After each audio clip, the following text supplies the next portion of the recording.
Ladies and gentlemen, welcome back to Spacehaven.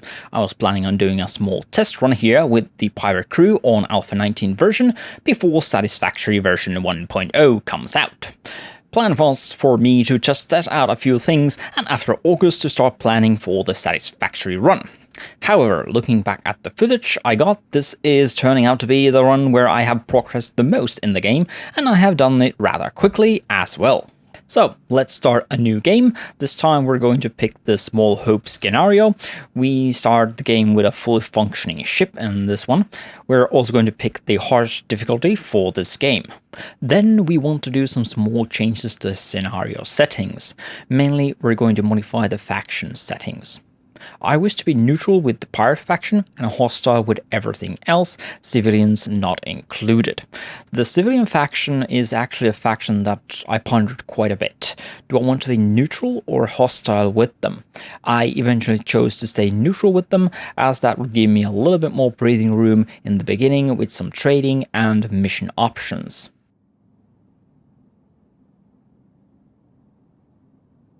We have Lindsay, our captain, and our main researcher. Then we have Nath, our medic, and also our botany worker and secondary researcher. Luther will be doing mining, construction, and industrial work. And then we have Samson, our security officer.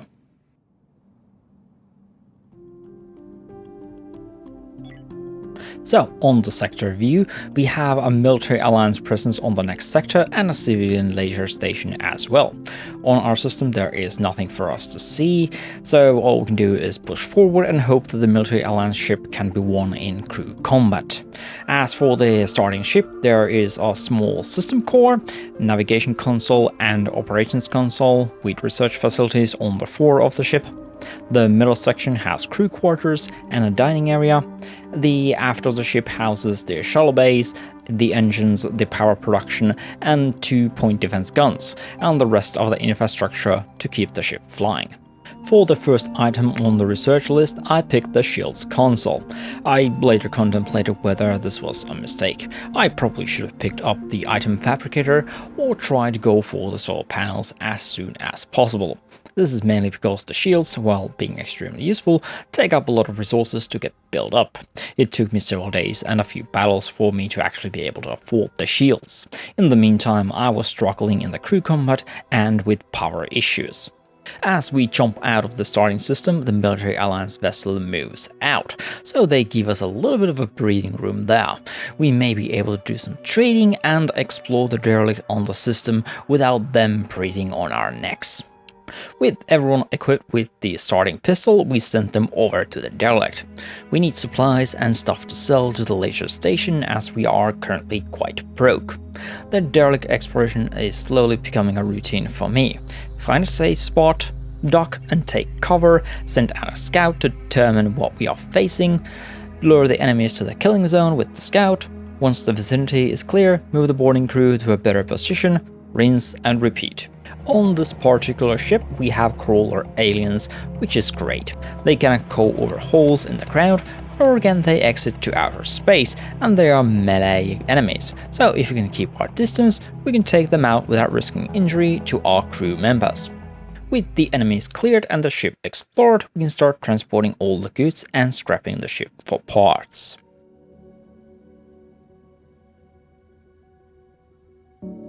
As we were scrapping the CS Storm Spike, the military alliance ship MAS Equinox returned to the sector and they immediately sent out a boarding party.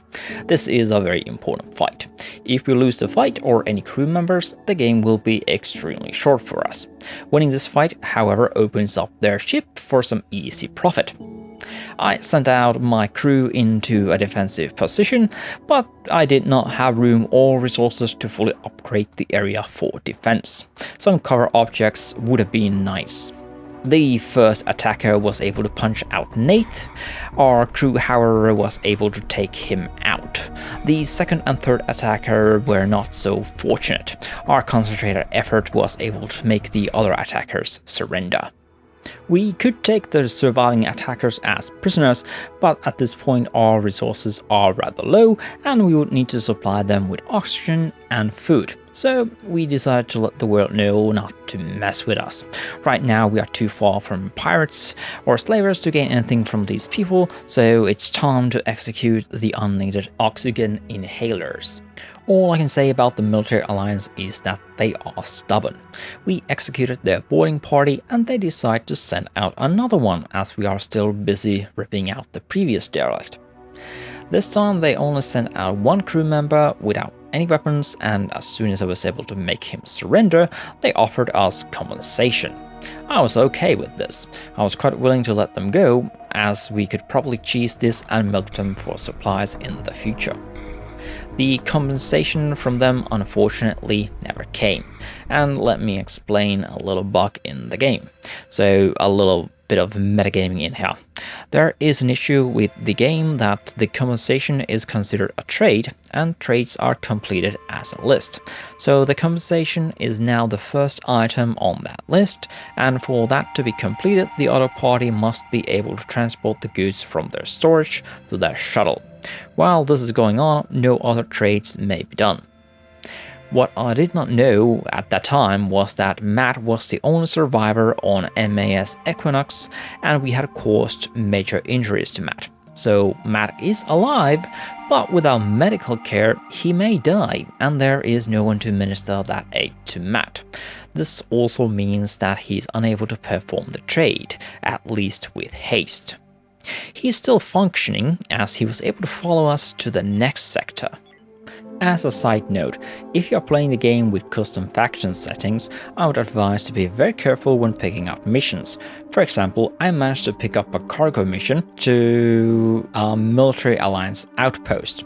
I realized this far too late, and you can release the cargo while there, but you would need to wait for the reward while your ship is being pummeled by enemy weapon turrets.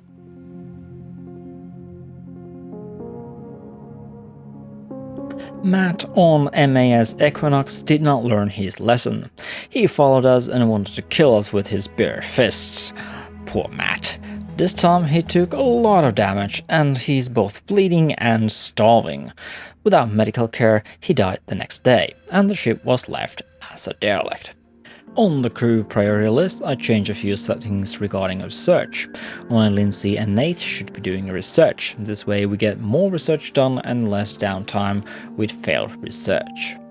Matt dies and the civilian ships are quick to respond. They already want me to go and explore the derelict.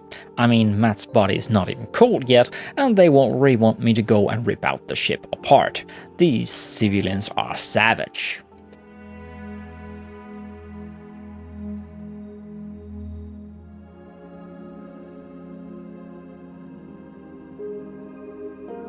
When you are building the hull, there is an estimate on how many hull blocks you need to build your plan.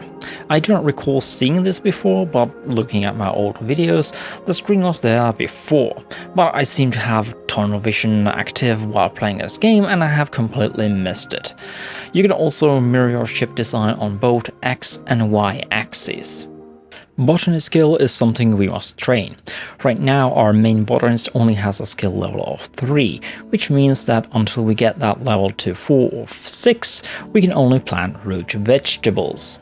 On MAS Crosser Curve First, we again encounter aliens, and using the old bait and kill zone tactic, we clear out the derelict. One of the main reasons why I wanted to have the shield generators as soon as possible was because of asteroids. They can cause breaches and those can be costly to repair. First you need people to get to the area, which may require spacesuits at that point, then you must do the repair, and after that you need to stabilize the area in regards to oxygen and temperature levels. These all place extra strain on our people and on our resources. For example, here we got hit in the food production area. This caused all plants to die because of the heat loss. So not only did we lose the crops, I also believe we lost the fertilizer and the water we were using on those particular crops. A huge waste of resources and time at this stage of the game. Here I wanted to test out something crazy. I wanted to board MAB Vautoma. This is a military prison base. I did not expect to win here with my starting crew and weapons and no armor, but I had to try this out, and you can guess the outcome.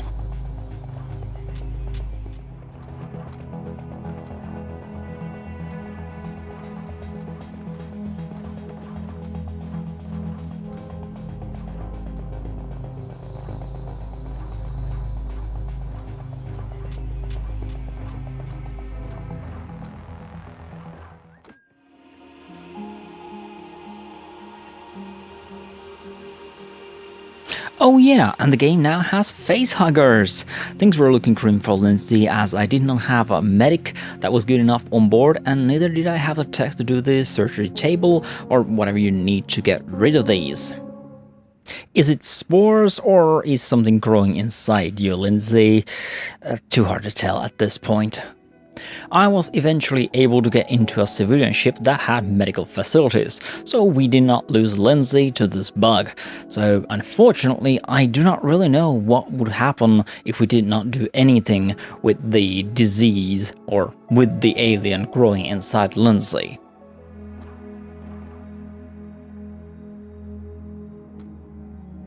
Most of the time in the beginning was spent going around the cluster, clearing derelicts like the PCS Vorga here, and dodging military patrols.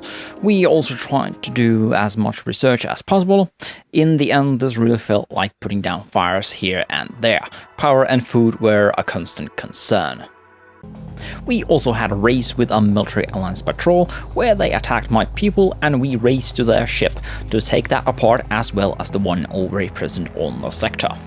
We have been quite consistent so far. We do not take prisoners.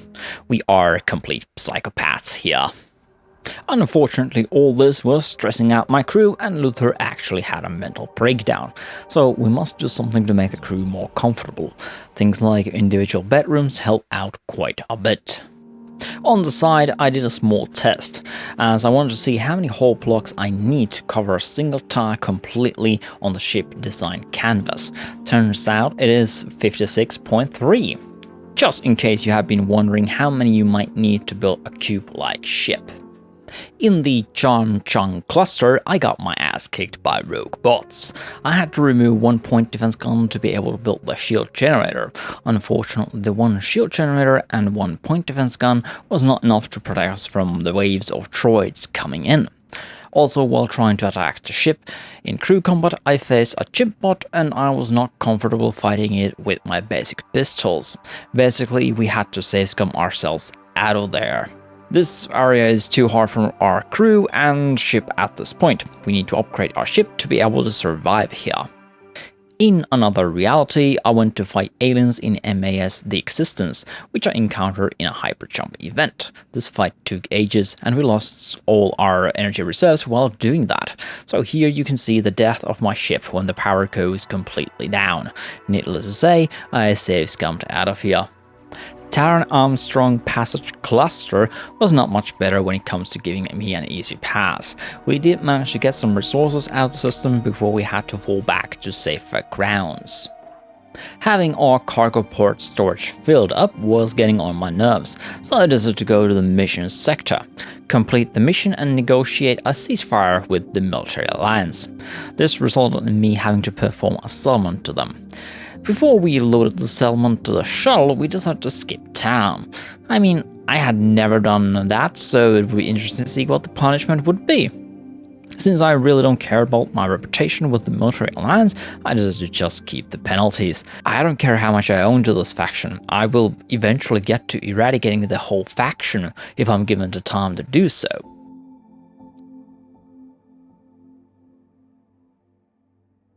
If you need to change the canvas size of your ship, you can do it in the deploy window when dropping down from the hyperspace.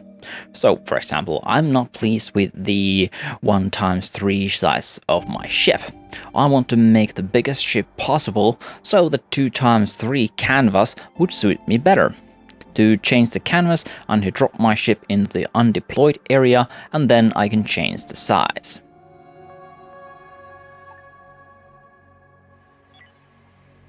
Our resources were running out. We were nearly out of energy. We could buy more, but eventually the money will be gone and I saw no way to progress in the game. For the time being, I decided to run back to the starting system to do some trading. MAS Applegunt was a very difficult fight. They were shooting our ship, and with no guns to return fire, our only option was to board them and take their ship over. Unfortunately, this was not an easy task. My crew was already exhausted, and with no upgrades to their gear, they were quite easy pickings for the enemy. I eventually changed tactics, and instead of attacking and exploring, I decided to bunker down in their storage bay. Eventually they came looking for us, but their own cover objects gave us the edge we needed to take them down one by one. This was only a temporary victory. We had to retreat from their ship, but we were able to kill a lot of their crew members. So as long as they stop shooting at our ship, we should be able to wait, heal, and then return to finish the job. Then on round 2, it turns out they only had 2 people alive on the ship at that point, so we were able to kill them and make their ship a derelict.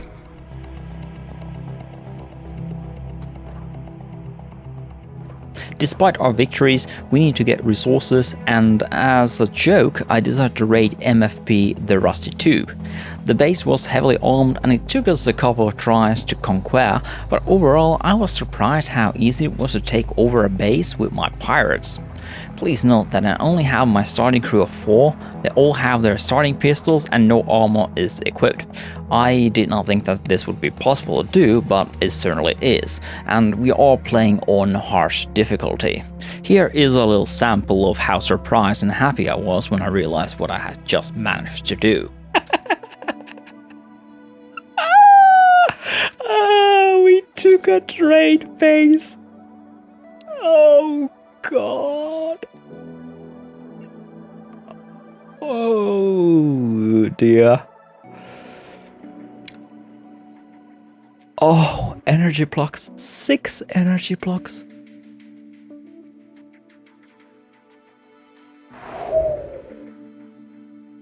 Nice. Yeah, 6. They had 6 people there. So absolutely fantastic. Okay. The Merchant Federation base gave us a lot of resources and a bucket load of confidence. Now I knew exactly what to do. I needed to get my crew armor and some better weapons. With some bulletproof vests equipped, we decided to storm MAB Acrosium. After intense firefights, we were able to defeat the Military Alliance soldiers and add this base to the derelict list. 2 bases have already fallen, and now on day 118, every member of my crew is packing a rifle as well. Things should now become even more easier. Once we get the tech, we will also upgrade the bulletproof vests to armored vests as well.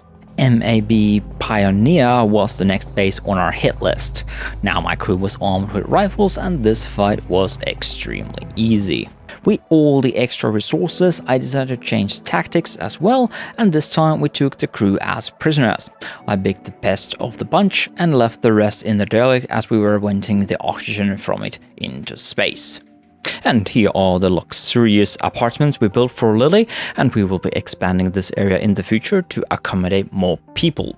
Next base on our hit list was MAB Vautoma, the prison facility of the Military Alliance. This base was heavily fortified and well manned, so it took us a couple tries to win it. We need to strike it in waves, take out as many people as we can, retreat, and then when my people had rested, return and repeat the process. As long as we don't lose anyone and we're able to take down one of their people on their base, it is a successful run. On the second round, we decided to give the survivors a small chance. If we're able to take over their base, we will again pick the pest people and try to recruit them to our ship. The rest will meet the cold space and later on the autopsy table and the composer. Nothing is left behind. It is all usual resources. This is a brutal game. Or maybe it's just the way I'm playing it.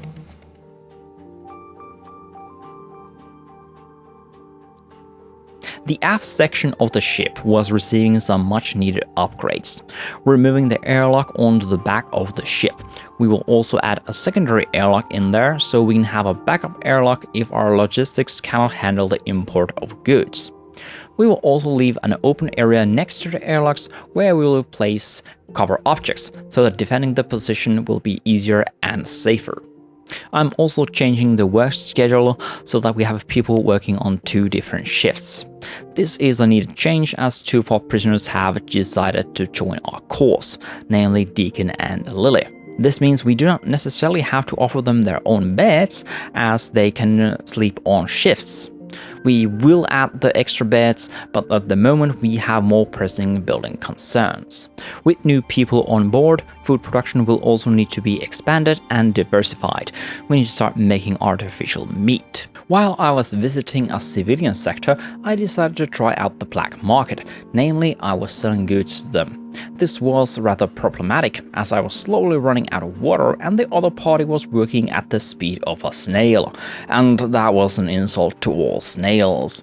The work speed in these situations should be improved, as it took forever to get the goods transferred and I was allowed to leave the sector. One of the biggest problems on our ship was the logistics. Machines were not getting enough items to run, or the output was filled up and no more items could be produced. At the same time, our sort bays were filled with scrap that could not be processed fast enough. The game has a handy solution to this in robotics. We just need to research that and we can have extra hands moving things around on the ship. And with the logistic robots, we were able to quickly clear out all the logistic problems and get the ship's production facilities running again. Ladies and gentlemen, thank you for watching this long video. This was supposed to be just a small test run on the game's new version, but it turned out to be one of my longest run in the game days. One of the reasons why it took me so long to produce this video. Time to wrap this up, get some stuff done in the real world, and get ready for the release of Satisfactory 1.0. I'm really looking forward to that one. The plan is to start producing some content for that game moving forward. Again, thank you all for watching, and I hope to see you next time with the Satisfactory run.